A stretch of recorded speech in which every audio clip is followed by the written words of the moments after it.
इकाई 6 एशिया एक संक्षिप्त अध्ययन के बारे में पढ़ेंगे। तो चलिए इस चैप्टर को स्टार्ट करते हैं पढ़ने के लिए। एशिया विश्व का सबसे बड़ा महादेश है। पृथ्वी के स्थल भाग का लगभग 30% हिस्से पर एशिया महादेश का विस्तार है।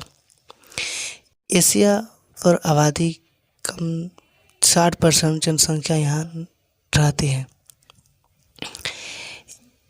एशिया के पूर्व में प्रशांत महासागर, पश्चिम में यूरोप और अफ्रीका महादेश तथा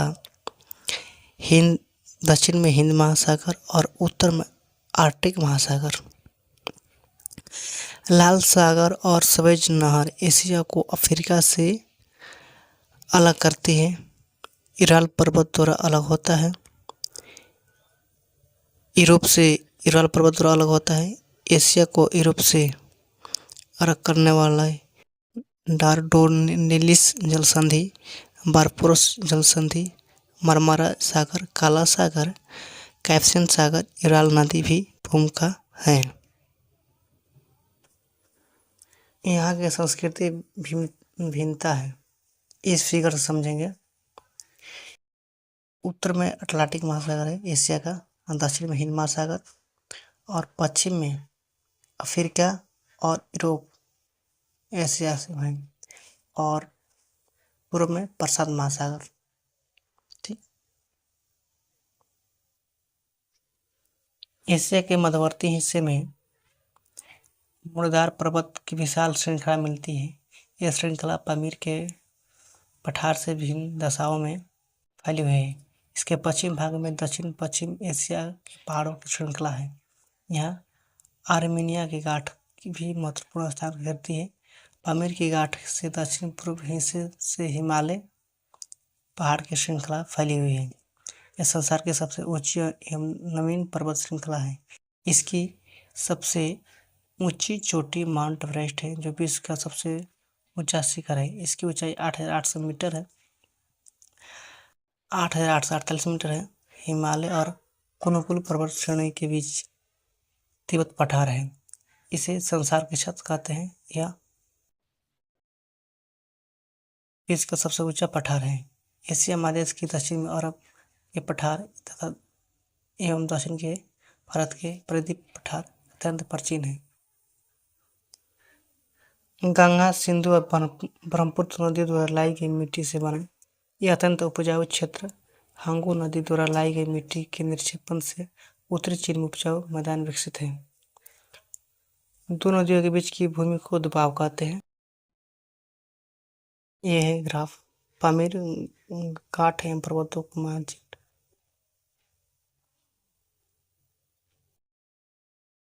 जलवायु वनस्पति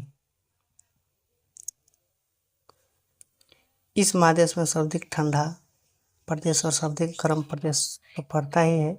सबसे आर्द्र और सबसे शुष्क क्षेत्र भी पाए जाते हैं। खाना का अर्थ हुआ सबसे गर्मी और सबसे ठंडा दोनों यहाँ पर देखने को मिलता है। और सबसे आर्द्र माने ह्यूमिडिटी और सबसे शुष्क भी देखने को मिलता है। यहाँ पर 4 चीज मिलता है। इस महादेश के आकांक्षी एवं देशांतरी विस्तार बहुत अधिक है। समुद्र तट से स्तरीय भाग की दूरी काफी, इसलिए महाद्वीपता की स्थिति पाई गई थी। एशिया के उत्तरी भाग की जलवायु अत्यंत ठंडी है। रूस की स्थिति बरखुयानास का तापमान -90 डिग्री तक पहुंच जाता है। साइबेरिया में है।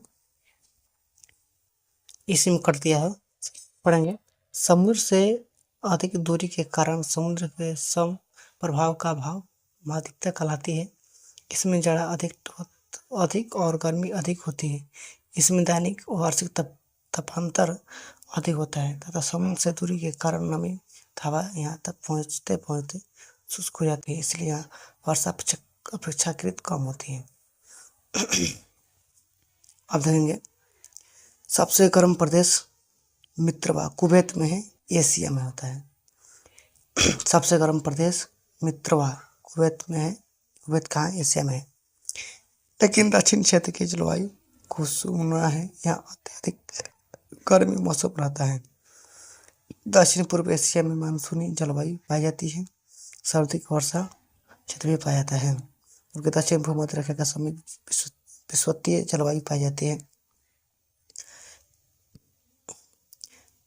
यहाँ गर्मी के बाद अधिक वर्षा होती है। सितंबर में यह भीषण तूफान चलते हैं जिसे टाइफून कहते हैं। टाइफून का मतलब क्या हुआ? भीषण तूफान, इसको टाइफून कहते हैं। इस क्षेत्र में गर्मी महासागरीय जलधारा है, यूरेशिया बहती है। इसमें उत्तर के तटीय भाग में ठंडी जलधाराएं आकर मिलती है। आसपास के क्षेत्र में तापमान काफी कम कर देती है। यह जलधारा क्यूराइल नाम से जानी जाती है। यहाँ ठंडी गर्म जलधाराएं मिलती है। वहाँ दोनों के संपर्क में घना कोहरा छाया रहता है। लेकिन ये मछलियों के लिए विकास के लिए अनुकूल होती है, क्योंकि इसमें कैप्टन नामक के सूक्ष्म पौधे काफी मात्रा में पाए जाते हैं, जिन्हें मछलियाँ बड़े चाव से खाती है। इसलिए यहाँ मछलियाँ महदूद पाई जाती है। कहाँ पाते हैं? कैप्टन का पौधा होते हैं, इसको मछली काफी से खाती है। कौन कौन धारा मिलता है? गर्म धारा मिलता है, ठंडी जलधारा का गर्म जलधारा। यहाँ दोनों संपर्क में आता है, क्या बनता है? घना कोहरा बनेगा तो मछली के लिए मौसम जलवायु ठीक हो जाएगा। इसमें पौधा निकला है, कैप्टन पौधा निकलता है। धरती और आकाश के बीच जलवायु वनस्पति जीव जंतु सम्मिलित के रूप में बायोमास कहते हैं। एशिया के प्राय सभी प्रकार के बायोमास पाए जाते हैं। ये सभी एक परितंत्र में शामिल होते हैं। एशिया का एकदम से उत्तरी भाग जो टुंड्रा प्रदेश कहलाता है। कौन सा? एशिया का उत्तरी भाग जो टुंड्रा प्रदेश कहलाता है, और घास, काई और अन्य छोटे छोटे पौधे पाए जाते हैं। रेडियर यहाँ का मुख्य पशु है। रेडियर यहाँ है। रेडियर कौन है? यही है रेडियर, ठीक ना।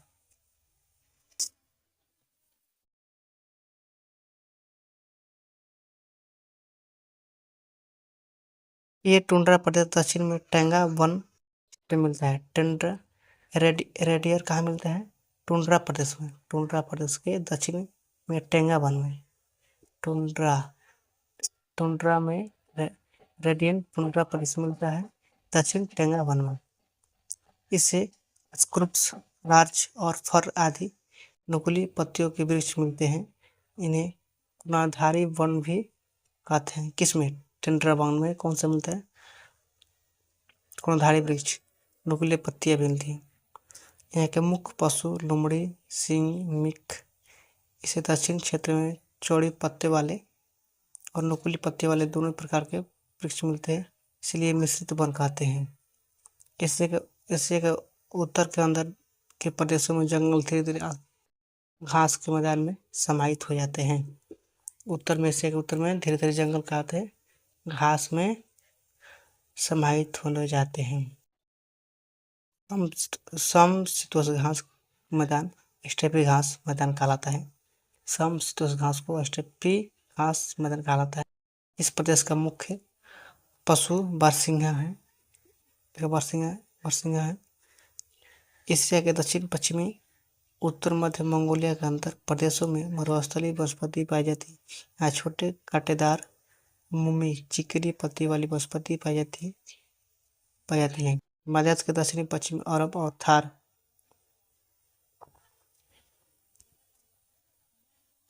उष्ण मरुस्थल जो मध्यवर्ती हिस्से में गोबी और तिब्बत का समशीतोष्ण मरुस्थल है। शीतोष्ण पर्वतीय भाग में यह प्रमुख पशु है।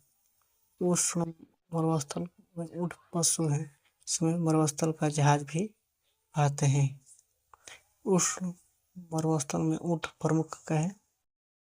मरुस्थल का जहाज भी कहा जाता है। मरुस्थल का जहाज किसे कहा जाता है? ऊँट को। यह पशु को दिनों तक बिना पानी पिए रह सकता है। कौन? ऊँट रह सकता है। दक्षिण एशिया में मानसूनी वन पाए जाते हैं। यहाँ साल, चंदन, सागवान जैसे वृक्ष मिलते हैं।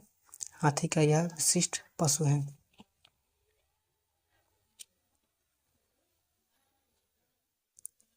उत्तरी पूर्वी एशिया में अपेक्षाकृत ठंडी जलवायु मिलती है, इसलिए यहाँ शीतोष्ण वन पाए जाते हैं। एशिया के एकदम दक्षिण भाग में यहाँ विषुवतीय जलवायु है। यहाँ विषुवतीय वन पाए जाते हैं। यह काफी सघन, ऊंचे, चित्रनुमा आकार के वृक्ष पाए जाते हैं। धरातल के लातों वितानों से भरा है, इसलिए सूर्य की किरणें धरातल तक नहीं पहुंच पाते हैं, इसलिए इन्हें अंधेरे वन भी कहा जाता है।